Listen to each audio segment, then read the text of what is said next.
Hey YouTube, bullhornbetty here. Just wanted to chat. There's some significant developments in Dylan Round's case.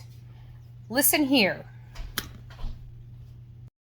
All right, good afternoon, everybody. I'm Nate Eaton here in the EastSideOverNews.com newsroom. Some developments this afternoon in the case of Dylan Round's somewhat. These are significant developments. We will see how significant they are in the coming days. But right here, I have a 5-page arrest warrant for the man who lives near Dylan Rounds, and I'm gonna give it a second because I know people are going to be tuning in here. I just want to remind everybody that's listening in.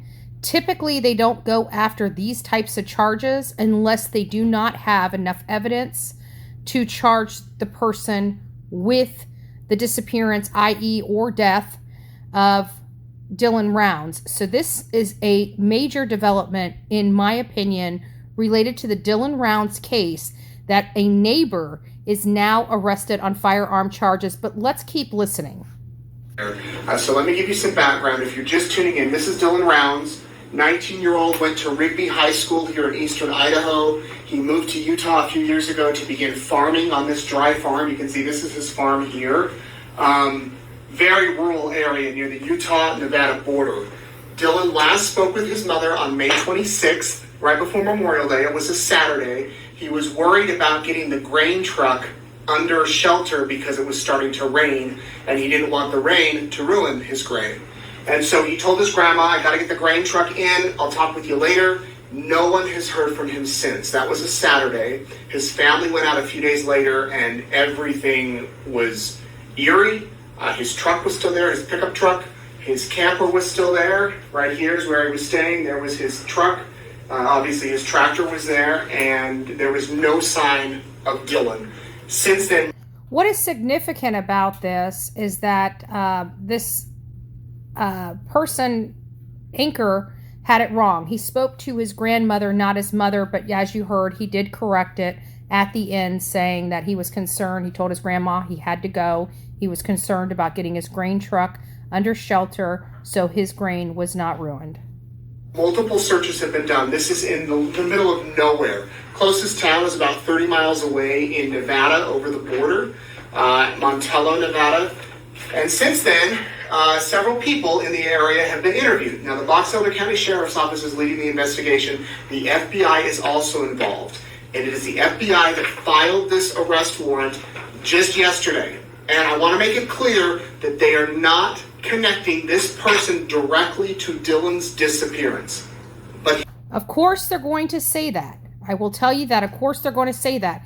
But it's very rare that law enforcement decides to come out with this type of arrest warrant for a neighbor that's not connected. Typically, when they're doing these types of investigations, they really don't care about the small potatoes. They're homicide investigators. They're missing person investigators. They're not gun investigators. So to have this kind of warrant come out for somebody's arrest, there's something signaling that there's something wrong with this neighbor, in my opinion. Here's what happened. The FBI went out there. Actually, the Box Elder County Sheriff's Office went out to the farm and began interviewing people, including a man named James Brenner. Brenner is 59 years old and was apparently squatting in a trailer about 5 miles from Dylan's property. He was squatting in a trailer. He did agree to speak with investigators. And what happened was on the 16th of June, so just a few days ago, they went and spoke and served a warrant on Brenner's trailer.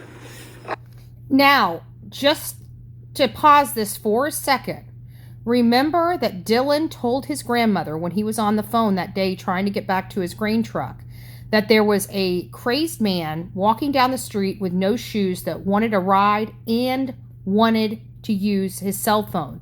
He declined to do that because he thought the man was erratic and not in the right mind and therefore left.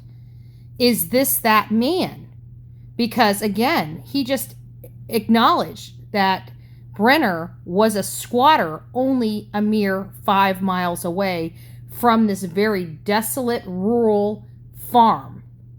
Did he hold a grudge? Is this the man that was seen walking down the road? Let's find out.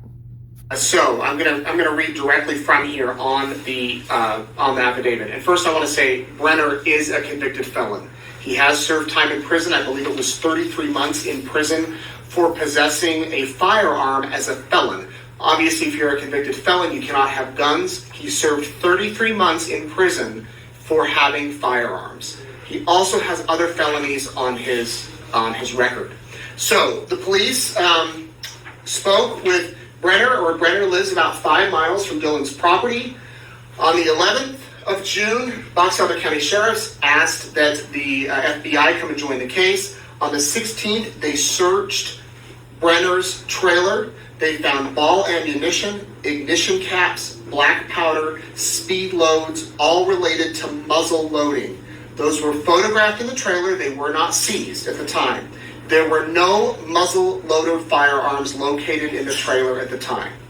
That happened on June 16th. So the police go over, they search the trailer, they find a bunch of guns and ammunition. They don't take it. 4 days later, all according to the arrest warrant, on June 20th, a friend of Brenner's who goes by the initials DH in these records, in these documents, DH was interviewed by the FBI and the sheriff's office. During that interview, DH told the police that after Dillon disappeared and after Brenner originally spoke with the police back on June 7th, Brenner brought 3 black powder guns over to DH's house and asked him to, quote, safekeep them. Brenner stated that he needed to do this for, quote, his own safety. And, quote, the last time he had trouble with the law, they took everything from him, and he did not want the things he had left to be taken from him. DH, the friend, agreed to store the muzzle loaders for him. Then DH gave those muzzle loaders over to the Box Elder County Sheriff's Office, where they were booked into evidence. So I hope all that made sense. Brenner is friends with DH. DH goes over to Brenner's house, says, I need you to store these guns.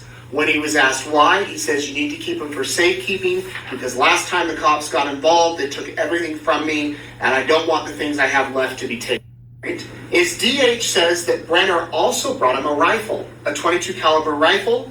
DH said he didn't tell police the day before about this rifle because he had been owed money by the rifle's original owner, and he felt that he should have a claim over the rifle that Brenner asked him to store to cover the debt.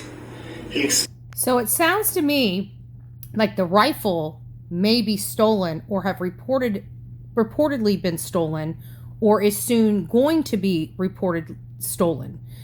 This is a little hairy in this segment, but just keep listening.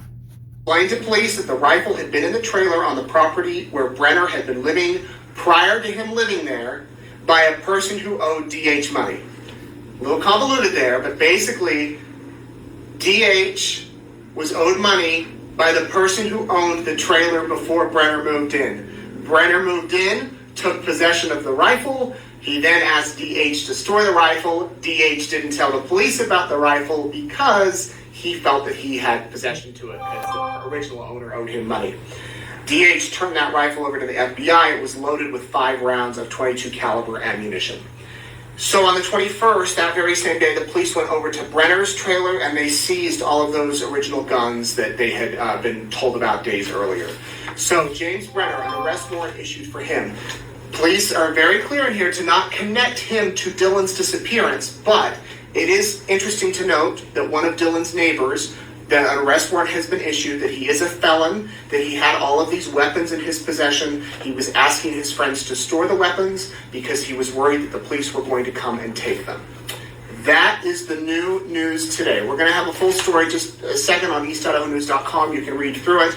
We'll post the court documents. I want to give some credit here to Jeremy Harris at KUTV 2 News in Salt Lake City. He actually was at court today going through, checking things when he found this. And he was kind enough to let us know about it because we're not checking Utah courts often. But this was filed in Utah, federal court in Utah. So we will see what happens with Brenner, what happens with this other person named DH, and how this is all connected to the Dylan Rounds case. I hope. This sounds like major breaking news in the Dylan Round case. I don't care who you are.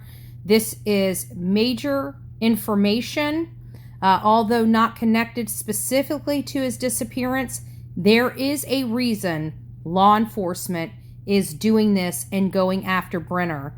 Thank God that CH is cooperating fully, and I expect more to come of this scenario. So please stay tuned.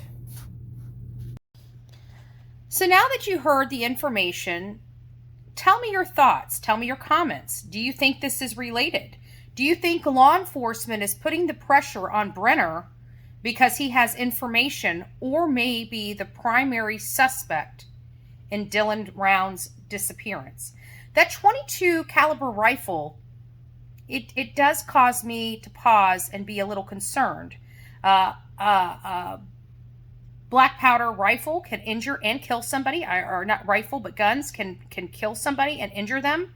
So even if the rifle wasn't in the mix, it's still possible that one of those other guns, one of those other black powder guns, could have been responsible for maybe the blood on Dylan Round's shoes, right? Remember the blood spot. That .22 rifle, on the other hand, there might be more to that story than we know. Again, provide me your comments, your opinions. I love to hear from the audience. Love to hear your thoughts on this. To me, this is major breaking news in the Dylan Round case. Have a great day, and God bless.